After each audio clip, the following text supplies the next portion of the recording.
You know that incredible new car smell, right? The sheer excitement of just driving a pristine vehicle right off the dealership lot. For most of us, that's the start of a honeymoon phase we fully expect to last for years. But what if I told you that for a completely surprising number of drivers, that honeymoon comes to an abrupt and frankly frustrating halt within the very first year? Welcome to today's Explainer, where we're going to uncover the fascinating data behind the one-year car breakup and figure out exactly why buyers are abandoning their brand new vehicles literally right after buying them. You know the old saying, breaking up is hard to do? Well, unless of course it's with a car that totally fails to live up to expectations. Today's Explainer is really all about unpacking the harsh reality behind that specific breakup. We're going to dive deep into severe buyer's remorse, look at some shockingly high ownership costs, and face the jarring reality of vehicles that simply do not live up to their own hype. And listen, we aren't just talking about a few isolated complaints here. 46 million. That is the staggering scale of a recent study by the automotive research firm IC Cars. They literally analyzed over 46 million car transactions just to find the exact number of new cars that were dumped, resold as used, within the first 12 months. From that absolute mountain of data, they pinpointed the top 9 most abandoned vehicles. So let's count them down and see exactly what went wrong. All right, let's dive right into this. Section 1, the budget car regret. This is where basic gets tedious. Kicking off our list at number 9 is the Nissan Versa, showing an 8.7% abandonment rate. Now, the Versa is basic, entry-level transportation. It's supremely affordable. But here's the thing, basic can quickly turn agonizing. Buyers find themselves stuck with a completely bare-bones build, kind of bland styling, and a severely underpowered 122 horsepower engine paired with a CVT transmission that just drones endlessly. Consumer Reports even noted the car literally struggles to merge or climb a hill, screaming in protest the entire time. It turns out, living with a severe lack of power gets old incredibly fast. Moving on to Section 2, disappointing British luxury. This is all about the jarring clash between expectation and reality. Take our number 8 car, the Jaguar XF. There is a massive gap here between what you expect and what you actually get. The expectation? An agile, mid-sized luxury sedan with a beautiful, supple ride and curvaceous styling. But the reality? Well, after a recent refresh killed off the beloved supercharged V6, buyers are left with a really underwhelming 2-liter 4-cylinder engine. Throw in some nagging reliability issues and a huge cost of ownership, and the picture gets pretty bleak. All that gorgeous styling simply isn't enough to hide the pain of living with it day to day, which leads 8.8% of buyers to just drop it in year 1. Skipping ahead to number 5, we have the Mini Clubman, carrying a pretty staggering 10.7% abandonment rate.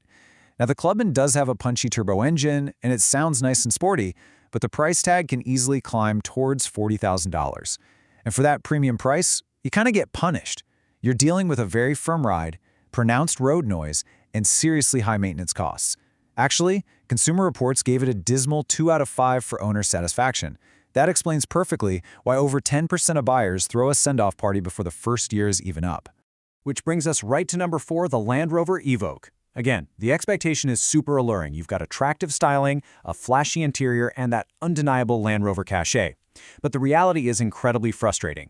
Consumer Reports actually went so far as to call the new Evoque the least talented luxury compact SUV, yet somehow the most expensive.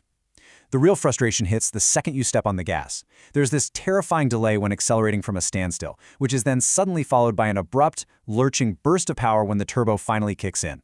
Combine that rough ride with confounding controls, and it's no wonder 10.9% of owners are desperate to hand the keys right back.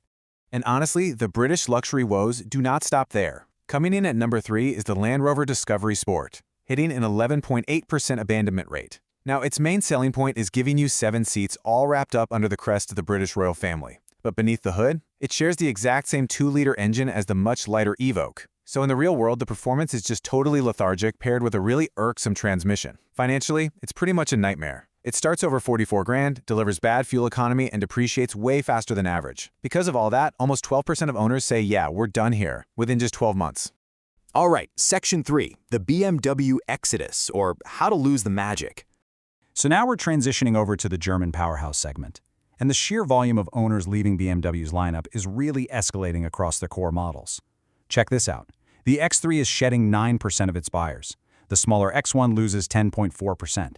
And shockingly, this trend climbs all the way up to their absolute benchmark, the 3 Series, which sees 11.8% of its new owners walking away in year 1. So why exactly is this happening? Let's break down that lost BMW magic. The X3 actually handles excellently. It's got great tech, but owners consistently give it poor ratings for value for the money. It just doesn't feel worth the premium price tag. Then there's the smaller X1. It kind of completely lacks the purity and refinement you expect from the brand. Drivers report it's obnoxiously loud on the freeway and delivers a really jarring ride over rough roads. And the 3 Series? Well, the drivetrain is nearly flawless. It literally is the gold standard for sports sedans. But not all that glitters gold, right? The 3 Series gets abandoned because the insurance expenses and maintenance costs are simply staggering. It's just too expensive to keep running on a daily basis. Which brings us to Section 4, the ultimate deal breaker, the absolute most abandoned car on our list. Before we reveal this final car, I really want you to absorb this number, 12.4%. Over 1 in 10 buyers of this highly sought-after premium vehicle decide they just cannot stand to own it for more than a single year. That is a massive drop-off rate, and it honestly shocked the researchers. And here it is. The #1 most abandoned vehicle is the Mercedes-Benz C-Class. The irony here is absolutely staggering. The C-Class has basically evolved into a mini S-Class. It mirrors the larger sedan's gorgeous styling, its high-end technology, its upscale appearance. I mean, it looks like an absolute dream. But the ownership reality? Total nightmare. It's plagued by crushing maintenance fees, skyrocketing insurance premiums, and vastly excessive overall ownership cost. This incredibly handsome sedan forces 12.4% of its buyers to say no more and just cut their losses immediately. So, let's wrap this up. Section 5, lessons for your next car and exactly how to avoid the breakup. What are the ultimate takeaways here so you can avoid your own one-year breakup? Well, first, upfront affordability does not guarantee long-term value. As we saw with the Nissan Versa, if a car is miserable to drive, you are going to want out, plain and simple. Second, badge prestige absolutely cannot mask a bumpy ride or a laggy engine. A Jaguar or Land Rover crest won't save your back from a jarring suspension, and it definitely won't save your sanity from a frustrating transmission. And lastly, high maintenance and insurance are the ultimate deal breakers.